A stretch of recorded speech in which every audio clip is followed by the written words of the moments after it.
السلام عليكم ورحمة الله تعالى وبركاته. كلنتي وعنا وناكسن كسو دوادا برنامج كعيارها halka kala socotaan waa barteena YouTube-ka ogaalka ciyaaraha.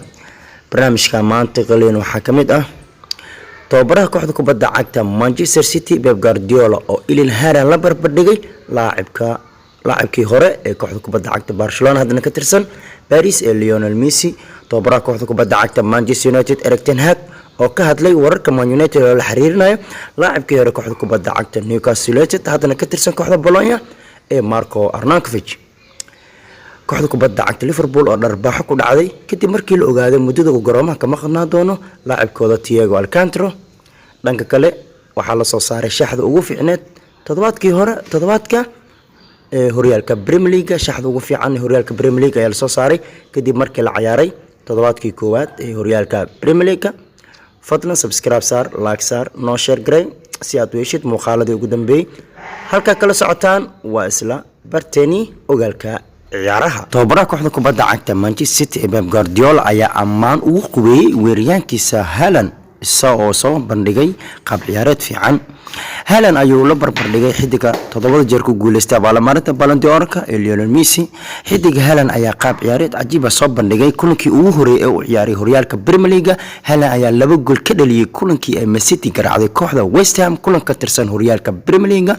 Guardiola ayaa sheegay inuu Haaland xusuusiyay Lionel Messi isla markaana sheegay inuu xidiga Real Norway marna ku qancin inuu dhaliyo 2 gool ama wax ka badan oo jecel inuu dhaliyo. Pep Guardiola ayaa yiri waan jecelahay waxa aan nasiib u lahaa in aan tababar u noqdo Messi. haddii Lionel Messi uu 2 gool dhaliyo mar walba waxa uu dooni jiray ama uu raadin jiray inuu dhaliyo goolka saddexaad ama gool afraad. haddii uu dhaliyo gool afraad wuxuu raadin jiray mid shanaad. Haaland waa sidaas oo kale, waa weeraryahan gool dhaliye ah ayuu sii raaciyay Pep Guardiola asigoo ka hadlayo ciyaaryahankiisa Haaland kadib qaab ciyaareedkii fiicnaa oo soo bandhigay kulankii xalay. isla barnaamijka ayaan gudaha ugu jirnaa. dhanka kale markii kooxda kubadda cagta Man City badinayso diriskeedana waa lagu dhagan yahay. okay, tababaraha kooxda kubadda cagta Manchester United Erik ten Hag ayaa ka hadlay wararka kooxdiisa Man United la xiriirinayo weeraryahan kooxda kubadda cagta Bologna Marco Arnautovic. Man United ayaa saacadihii ugu dambeeyay la xiriirinayo weeraryahanka kooxda Bologna ee Marco Arnautovic xilli uu ten Hag suuqa ugu jiro weeraryahan cusub. xitaa waxaa jiro war sheegay in Man United dalab rasmi ah ka gudbisay saxiixa xidiga Marco Arnautovic si ay u helaan saxiixiisa, laakiin laga soo diiday dalabkaas. kadib guuldaradii Brighton ay tababaraha Erik ten Hag waxaa laga weydiiyay warar kooxdiisa la xiriirinayo weeraryahanka.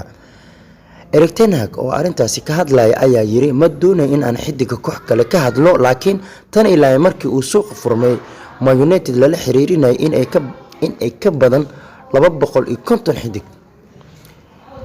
Marco Arnautovic ayaa si fiican u garanayo Premier League maadaama uu hore ugu soo ciyaaray kooxaha kala ah West Ham iyo Stoke City.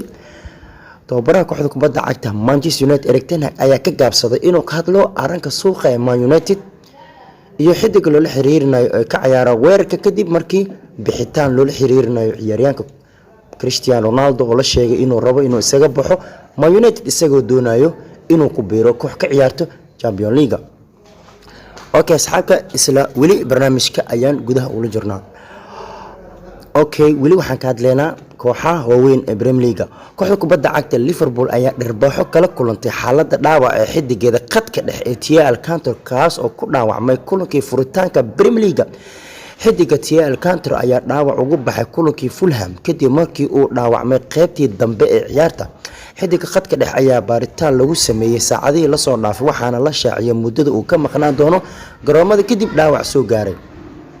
wargeyska The Time ayaa sheegay inuu xidiga reer Spain garoomada ka maqnaan doono ilaa koobka adduunka ee lagu qaban doono dalka Qatar. xidiga Alcantara ayaa taam u noqon doono kulamada kooxdiisa kadib koobka adduunka, taa oo la micno ah in xidiga uu seegi doono kulamada ka horeeya koobka adduunka. toddobaadkii ugu horeeyay ee horyaalka Premier League xil ciyaareedka cusub iyadoo la ciyaaray kulamo xiiso leh. Man City ayaa guul ku bilaabatay difaacashada horyaalka iyadoo ku taabsatay kooxda West Ham kulan uu Haaland wacdaro dhigay. kooxaha Chelsea, Arsenal, Tottenham ayaa dhammaantood muujiyay in ay ka go'an tahay inay u tartamaan xil ciyaareedkan iyagoo guulo muhiim ay gaareen. kooxda Liverpool ayaa barbaro lama filaan ah kala kulantay kooxda soo laabtay horyaalka Fulham kulan wiilasha club si weyn u dhibaatoodeen. kooxda Man United ayaa xil ciyaareedka ku bilaabatay sidii ay ku dhameysatay xil ciyaareedkii hore iyadoo oo guuldaro kala kulantay kooxda Brighton. Newcastle United ayaa garaacday kooxda kusoo laabatay Premier League ee North Frost. BBC Sport ayaa soo saartay shaxda ugu fiican toddobaadka. kooxda Man City ayaa kula xidigaha ugu badan waxayna ku leedahay 3 xidig. Arsenal, Brighton iyo Tottenham ayaa kula min 2 xidig. Fulham iyo Newcastle ayaa sidoo kale ku leh min 1 xidig. shaxda waxaa goolhaya ku jiro kooxda Brighton goolhayada Sancho ee ka yaabi kooxda United waxa ay dheelaysaa ama shaxda waxay ciyaaraysaa 1-3-4-3 ay ciyaaraysaa. goolhaya waa Sancho, Sener iyo Saliba iyo Dyer waa 3 difaac, Kulusevski, De Bruyne, Gundogan iyo Groska waa 4 khad dhexe. 3 weerar waxaa la soo xigay Gabriel Jesus, Mitrovic iyo Haaland. intaas aan soo gabeynayna barnaamijka ciyaaraha. fadlan subscribe, like, share, gambalelka furo si aad ula socoto barnaamijyada ugu dambeeyay. waa mahadsantihiin kulanka xigo insha Allah.